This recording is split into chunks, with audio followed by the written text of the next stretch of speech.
Ukrainian President Vladimir Zelensky says he plans to meet President Trump in Washington next week. This after the U.S. President's summit with Russia's Vladimir Putin ended without an agreement to end the war in Ukraine. As CBS's Christian Benavides reports, the president says they've made some headway during the summit.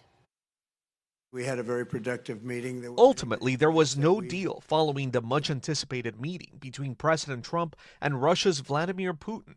The president said some progress was made, though the meeting ended hours earlier than initially planned. We had an extremely productive meeting, and many points were agreed to. There are just a very few that are left. Some are not that significant. One is probably the most significant, but we have a very good chance of getting there. In Alaska, Trump greeted Putin on the tarmac. It was the first time Putin met with a U.S. president since the beginning of Russia's 3.5-year assault on Ukraine. Putin has seized about 20% of Ukraine's territory. 400,000 Ukrainians have been killed or wounded, along with nearly 1 million Russian soldiers,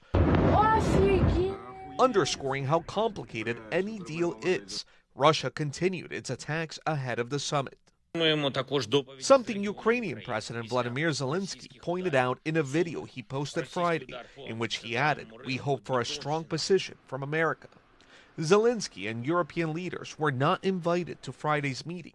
Trump said he planned to speak with them following the summit. Now it's really up to President Zelensky to get it done.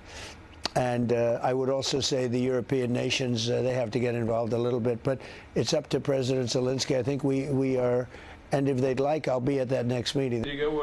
During joint remarks in which they took no questions, Putin complimented President Trump and said he agreed with the president's long-held assertion that the war would have never happened if Trump had been in office. Christian Benavides, CBS News.